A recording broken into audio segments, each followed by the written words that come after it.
on the Lakers. Skip, is this a trick question? It's No, not. it's a real question. Real question. Yep. Skip, you know who the best player is. Always has been. LeBron understands that he's the best player. He understands he's the most important player. But he knows also, in order for them to win a championship and be the type of team that they need to be, Anthony Davis needs to be Anthony Davis. AD averaged 28 and 10 in the playoffs last year. 28 and 10. On Sunday, he gave us 13 and 7. What are we going to do with that, Skip? So LeBron is saying, in order for us to be what we want to be, AD has to be that. But LeBron also can't give us one of those performances. So LeBron is going to be... So I believe in this situation, they'll try to get AD going first. That's normally what they try and do. They always try to... AD normally takes the first shot, unless it's a wide-open three. They try to get AD going. But LeBron knows in order for us to win this series, in order for us to win a title, Anthony Davis needs to give us what he gave us last year's playoff. And so LeBron has built his playoff career on being consistent. AD is still trying to figure this thing out. So I'm not concerned. You shouldn't be concerned either, but you know who the best player. How can the best player on the planet not to be the best player on his own team? I figured out. That's a great question. If somebody can tell me that. I have no answer for that question, because the harder I look, the more I think the most valuable Laker is Anthony Davis, not LeBron James in year 18 at age, what is he now, 43, 44? Yeah, don't do that. You know AD. Okay, so the point is this. I'm going to reread this quote. When AD is AD again, we'll be the Lakers, said LeBron James. Well, so you go as he goes, right? That in Anthony said after the game, usually I come out of the games, come out of the gates very dominant. Well, he does. That's how they go. Like and tonight you'll see it, because he'll come out of the gates. Yeah. He'll go right down and make a 12-foot jump shot, or he'll dunk on 8, and something will happen early where you'll say, uh-oh, he came to play tonight. You're right. And LeBron needs to feed off that. It's not like LeBron is the tone setter. He's the tone setter. Skip, the thing is with LeBron knows I can get my shot. LeBron can bring the ball up the court. That's not AD. AD needs somebody to feed him the ball. Okay, but what did we see the other night? LeBron tried to be the table setter, tone setter, right? He makes, what did he make, two? He made 2 threes. He made his first 3 shots. And a jump shot. Right. So he scored 8 points in the first 4 minutes of the game. Wow.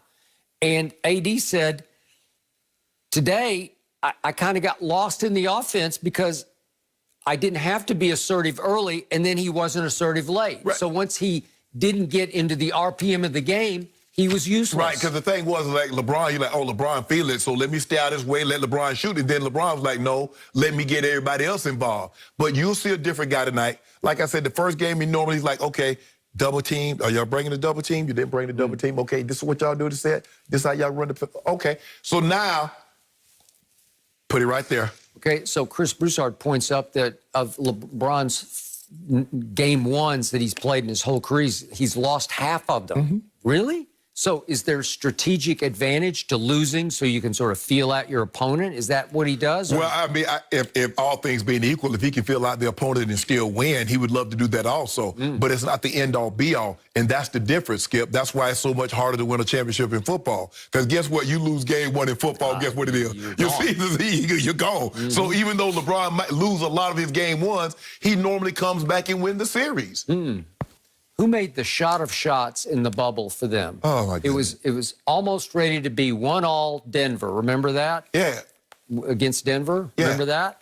And who made the shot of shot? That was the biggest shot in the playoffs, was AD saving LeBron. The play was called for LeBron, and what did Rondo say? I locked eyes with LeBron. He did not move. And it was a great decoy. Because if you notice, Plumlee he's imploring Jeremy Grant, go, AD's coming, go. He's like, I'm not leaving, go. Because I know go to hit this game winner. The play was called for quote-unquote GOAT, but AD saved him by looping completely around to the far side, and Rondo says, I got to get it to AD, and AD shoots it like mad at the buzzer and makes it and saves. That saved the whole series. Decoy. Yeah, decoy. Yeah. Then you have brothers, then y'all like play games. You know, I would play, I like go ask my grandma, look, AD is the man now. I'm not saying AD is not the man. I'm not saying AD is not a great player, but he's not. Skip, stop. You know LeBron is the GOAT. So how you not going to be? I know he's the Yeah, GOAT. you know he's the GOAT. You might bring a goat in here. That might work. No. All right. Well, we all know AD is going to be better than what we saw game one. And I like those words from LeBron because he expects it as well. Question, though, if Trey Lance starts week one, is he a lock to win Rookie of the Year? That's next. No mercy, no mercy, no mercy, and I won't bow. Chris Paul played through a shoulder contusion during the Suns' Game 1 win over the Lakers and said he'll be ready to play for Game 2 tonight. After practice yesterday, head coach Monty Williams said CP3 was a little sore, but the team felt like the point guard was in a good place. We're now joined by Fox Sports NBA analyst Chris Broussard. Chris, how healthy do you expect Chris Paul to be, and how will that impact the outcome of tonight's game?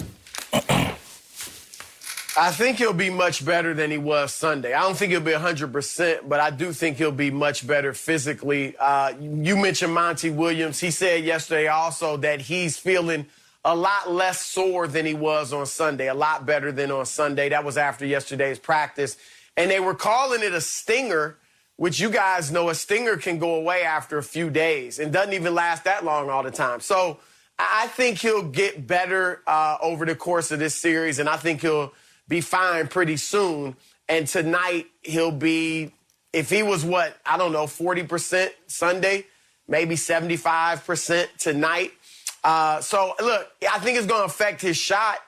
You saw his ball handling was clearly affected when he lost the handle. Chris is a guy that rarely turns the ball over, but he kept losing his dribble. I think he'll be more sure with his dribble. But the question is the jump shot. He can be effective out there with his leadership, his intelligence, defensively. He's talking. He's, a lot of times calling out the opponent's plays or what they want to do, his savvy, his experience. And I think the Suns get confidence just when he's on the floor. So I think he can be effective that way. But the big question is, what is his shot going to look like? If I'm the Lakers, I'm testing him. I'm getting physical with him, not dirty, but I'm getting physical any chance I get to test him. And if I'm the Lakers, I'm looking at double teaming Devin Booker and making Chris Paul score, making Chris Paul shoot, and also Mikal Bridges, Cam Johnson, and seeing if they can do it. Because with Devin Booker, the Lakers don't have one guy they can put on him to slow him down. Nope. His 34 points, I'm not saying he goes for that tonight necessarily, but that wasn't so much an aberration to me. I think DeAndre Ayton was an aberration. I think Anthony Davis will be much better tonight and be able to slow him down.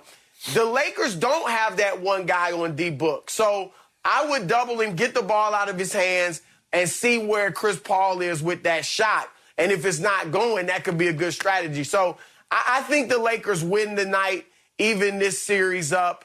And Chris Paul is maybe 14 points. I don't think he has a huge game, but maybe 14 points, six or seven assists, something like that. Yeah, Chris, I agree with you. The stingers come and go, but the one thing I do know, having dealt with stingers, is that a sudden jolt or a sudden hit, Skip, will bring it right back on. And so you see the way it caused him to get his head. It was like he hit Cam I think Johnson, and he pushed his head to the right, and it ended up having a shooting pain down his arm. For me, I agree with you. I'm going to test him. I'm going to see. I'm going to put his butt in the pick and roll. I'm going to hard pick him. I'm going to foul his butt. If I'm LeBron James, Chris Paul has showed me how important this series is, because he's willing to grab my arms and to block a hard play-out box out. I got no problem with the hard play-out box out. So guess what? I got no problem with hard fouls. I'm not trying to injure Chris Paul, but I'm going to foul him. I'm going to look at Chris for the next series, however long it goes. Chris Paul is not a friend of mine. We've never gone on vacation together. We've never had dinner together. Our families don't know each other. I'm treating Chris Paul just like I would anybody else that's in my way, that's trying to steal or take something from me. So that's what I'm going to do if I'm LeBron James. But I'm going to